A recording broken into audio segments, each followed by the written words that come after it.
Donc, à vous de voir. Si vous voulez être dégoûté, bah, allez-y. Que ça soit des ex ou des inconnus.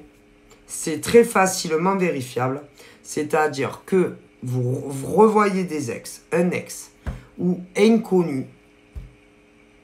Alors, c'est très difficile de dire quand, mais ils vont essayer de coucher avec vous. Hein? Vous dites non, gentiment. Ok? Ah ben, vous verrez, comment dire, si dès qu'ils changent, peu importe, de comportement avec vous, parce que vous ne voulez pas coucher avec eux, ah ben, vous pouvez les larguer. Que ça soit des ex ou des nouveaux.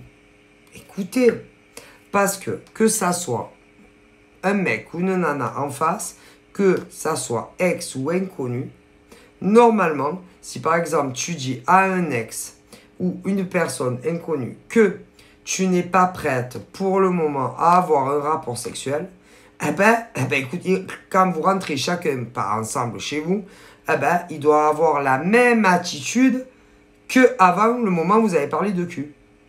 Si le mec ou la nana, que ça soit un ex ou un inconnu, change radicalement de comportement avec vous, c'est qu'il voulait juste coucher. Vous pouvez passer à autre chose. C'est aussi simple que ça. On ne doit pas changer. Et on doit respecter l'autre en face. C'est tout. Ah ben, il n'y en a pas beaucoup. Il n'y en a pas beaucoup. Et vous allez voir que ça soit des ex ou des mecs ou des nanas inconnus, vous allez voir. Écoutez. Et que si tu commences, par exemple, il y aura des retours, peu importe les signes. C'est très difficile de dire quand ils vont vouloir vous sauter dessus. Tu dis non, désolé, moi je ne suis pas prête à coucher avec toi. Inconnu, idem. Ok? Ben vous allez voir. Il y en a très peu que vous reverrez 2 fois. Mais il y en a, ils peuvent tenter un deuxième rencard. Que ça soit ex ou inconnu. Au deuxième rencard, tu dis non. Pareil. Ils ne doivent pas changer d'un iota de comportement avec vous. S'ils changent de comportement, vous pouvez les larguer. Ah, mais il n'y a pas à chercher plus loin.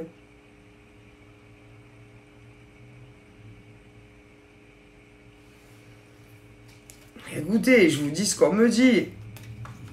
Il y en a même qui peuvent aller jusqu'au 3e ou 4e rencard.